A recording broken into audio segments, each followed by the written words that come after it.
सुप्रभात छात्रों, आशा है आप सब सकुशल हैं। पिछले दिनों हमने पंचमी विभक्ति के अंतर्गत आने वाली धातुओं के विषय में पढ़ा था। आज हम पंचमी विभक्ति के अंतर्गत आने वाले शब्दों के बारे में पढ़ेंगे। यानी कुछ ऐसे शब्द हैं और धातुओं के विषय में बताया था, कुछ धातुएं ऐसी हैं जिनका यदि वाक्यों में प्रयोग होता है तो उन शब्दों या धातुओं के आने के कारण, वाक्य में प्रयुक्त होने के कारण पंचमी विभक्ति का प्रयोग होता है। मैंने कुछ उदाहरण लिखे हैं, जैसे नाना, बिना, पृथक, रीते। इन चारों ही शब्दों का अर्थ है के बिना। और नाना, बिना, पृथक, रीते, इस तरह के यदि शब्द आते हैं तो उनके लिए तुम्हारी समझ के लिए भी मैंने एक ही वाक्य लिखा है, जिससे कि आपको परेशानी ना हो। जैसे जलात नाना, चूंकि नाना, बिना, पृथक और रीते के योग में पंचमी विभक्ति लगती है, इसलिए इन शब्दों के पूर्व जो शब्द आया है उसमें पंचमी विभक्ति लगेगी। ये पहले शुरुआत में ही मैंने द्वितीय विभक्ति पढ़ाया था, उसी समय स्पष्ट किया था कि जिस शब्द के कारण विभक्तियां बदल जाती हैं, जिस शब्द के कारण अर्थ में परिवर्तन आ जाता है, उस शब्द के आगे वो विभक्ति लगेगी। यहाँ पर भले ही पंचमी लगी है, लेकिन जब हम हिंदी अनुवाद बताएंगे तो जल के बिना जीवन नहीं है, के अक्षर आएगा और के अक्षर षष्ठी विभक्ति का कारक चिन्ह है, ये ध्यान रखना। लेकिन इन शब्दों के योग में द्वितीय भी आती है, तृतीय भी आती है और पंचमी विभक्ति भी लगती है। यानी नाना, बिना, पृथक, रीते, इन शब्दों के योग में द्वितीय, तृतीय और पंचमी तीनों ही विभक्तियों का प्रयोग होगा। उसके बाद आता है अन्य, इतर। इन दोनों शब्दों का अर्थ है दूसरा, भिन्न। ईश्वरात् अन्य, इतर का रक्षक। ईश्वर से दूसरा, यहाँ पर ईश्वरात् का अर्थ में से चिन्ह आया, और से चिन्ह यहाँ पर पंचमी विभक्ति में भी आता है और कर्म कारक में भी आता है, इसलिए ध्यान रखना। ईश्वरात् अन्य, ईश्वर से भिन्न या अन्य कौन? रक्षक है। उसके बाद आरात। आरात का अर्थ दूर भी होता है और पास। ग्रामात आरात वनम अस्ति। फिर ग्रामात दूरम नदी अस्ति। यहाँ आरात और दूरम, यहाँ आरात का अर्थ हो गया दूर भी है और पास भी, लेकिन दूरम का अर्थ सिर्फ दूर आता है। आरात में भी अगर तुम दूरम भी लगाओ, या तो आरात शब्द में चूंकि पास और दूर दोनों है, इसलिए ध्यान रखना ग्रामात आरात वनम अस्ति। और यहाँ पर दूरम में दूर, यहाँ पर ध्यान रखना आरात का दूर और पास दोनों अर्थ है, इसलिए यहाँ पर गांव से दूर या तो गांव के पास दोनों अर्थ होगा। लेकिन यहाँ दूरम में ग्रामात दूरम, गांव से दूर नदी है। उसके बाद है अंतिकम। अंतिकम का अर्थ है पास। ग्रामात अंतिकम नदी अस्ति। दूरम और अंतिकम के योग में द्वितीय, तृतीय और पंचमी विभक्ति लगती है। जैसे यहाँ पर नाना, बिना, पृथक, रीते के योग में द्वितीय, तृतीय, पंचमी लगती है, वैसे ही दूरम और अंतिकम के योग में भी द्वितीय, तृतीय और पंचमी विभक्ति लगती है। यहाँ तक स्पष्ट हो गया होगा। अब हम आगे बढ़ेंगे।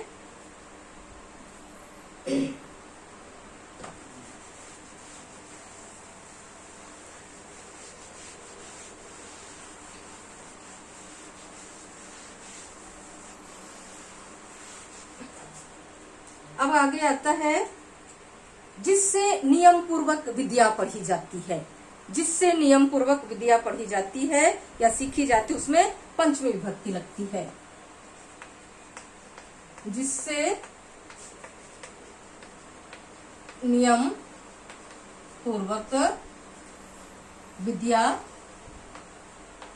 सीखी जाती है।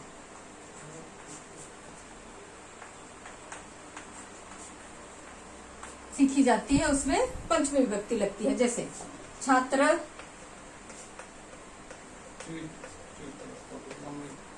अध्यापकात,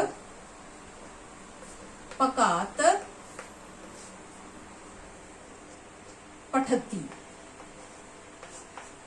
यहाँ पर छात्र अध्यापक से नियम पूर्वक पढ़ रहे हैं।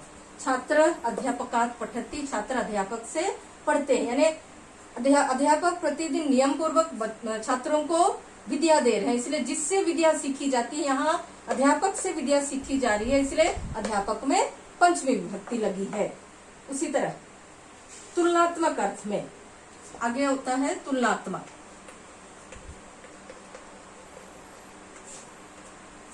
पहले आया जिससे नियम पूर्वक विद्या सीखी जाती है, यानी अध्यापक से नियम पूर्वक विद्या सीखी जाती है, इसलिए अध्यापक में पंचमी आई। अब आगे आता है जब दो में से एक की तुलना की जाए, जब दो में से एक की तुलना की जाए। जैसे आप लोग इंग्लिश में पढ़ते हो डिग्री, सुपरलेटिव और कंपैरेटिव डिग्री।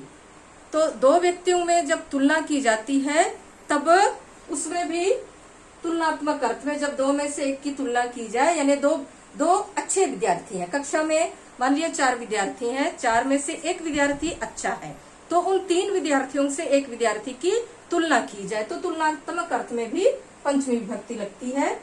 जैसे रामः श्यामात्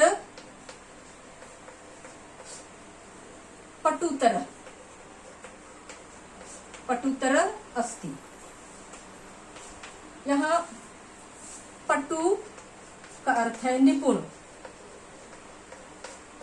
पटु का अर्थ है निपुण, यानी इसको अगर पढ़ाई के अर्थ में देखा जाए तो राम श्याम से पटुतर है, यानी तेज है, निपुण है, या उस विद्या का अध्ययन करने में राम श्याम से ज्यादा तेज है, इस अर्थ में हमको समझना है। उसी तरह दूसरा उदाहरण मैं बता रही हूँ, मोहनः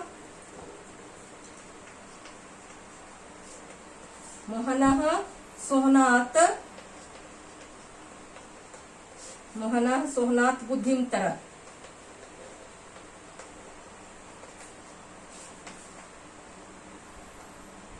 अस्ति, यानी मोहन सोहन से बुद्धिमान है। तो ये मोहन और सोहन 2 छात्र हैं, इनमें मोहन सोहन से ज्यादा बुद्धिमान है, यानी 2 में से एक की तुलना, यानी मोहन की तुलना सोहन से की जा रही है, राम की तुलना श्याम से की जा रही है, इसलिए तुलनात्मक अर्थ में भी पंचमी विभक्ति लगती है। तो श्यामात में और सोहनात में पंचमी विभक्ति लगी है। इसके लिए तरप प्रत्यय और ईयस प्रत्यय का प्रयोग किया जाता है। तरप और ईयस प्रत्यय, तरप और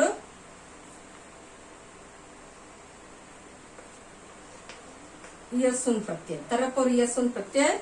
और जब इन दोनों प्रत्ययों का प्रयोग किया जाता है तो तरप में आ जाएगा, तरप प्रत्यय के अंतर्गत तरह, जैसे पटुतरः, फिर तरा या तम, इस तरह का शब्दों के साथ ये प्रत्यय जुड़ेंगे। उसके बाद युसन में आ जाएगा यस, इसमें यान, यसी और यस प्रत्यय आ जाएंगे। जैसे हम हर बार कभी भी सुनते हैं जननी जन्मभूमिश्च स्वर्गादपि गरीयसी, तो यहाँ पर गरीयसी यसी आ गया, गरीयसी। तो इसको उदाहरण से मैं स्पष्ट कर सकती हूँ। तरप और तरह के लिए आ गया यहाँ पर तरह। उसी तरह यस प्रत्यय के लिए जननी जन्म भूमिश्च, जननी जन्म भूमिश्च स्वर्गात, यहाँ पर स्वर्गात में पंचमी विभक्ति आ गई, स्वर्गात अपि गरीयसी।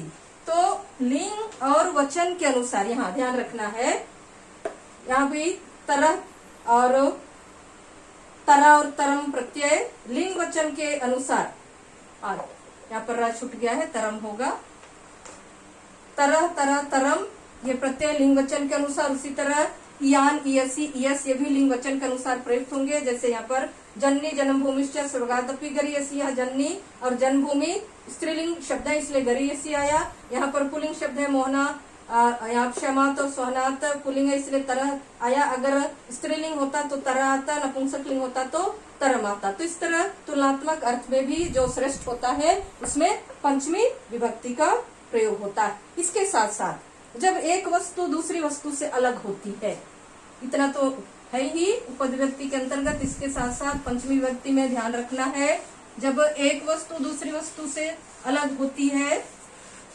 या अलग होने के अर्थ में, उसमें धातुएं भी आई, हम शब्दों में भी ध्यान रखेंगे। जैसे पत्ता पेड़ से गिरता है, यहाँ पर से चिन्ह करण कारक का भी है और अपादान कारक का भी, लेकिन जब एक वस्तु दूसरी वस्तु से अलग होती है तो पंचमी विभक्ति का प्रयोग होता। तो यहाँ पर पत्रम वृक्षात पतति, यानी पत्ता पेड़ से गिरता है, यानी पत्ता पेड़ से अलग हो गया, इसलिए अलग होने के अर्थ में पंचमी विभक्ति लगती है। स्पष्ट हो गया होगा यहाँ तक। अब पंचमी विभक्ति उपविभक्ति खत्म हो गया है। अभी पाठ्यक्रम के अनुसार हमें पंचमी विभक्ति तक ही पढ़ना है। अगले दिन मैं अव्यय या तो अव्ययी भाव समास शुरू करूंगी, अव्यय पढ़ाऊंगी, नहीं तो अव्ययी भाव समास पढ़ाऊंगी। अव्ययी भाव समास पढ़ाते समय ही मैं जहां तक प्रयास करूंगी अव्ययों को स्पष्ट करने के लिए। शुक्रिया।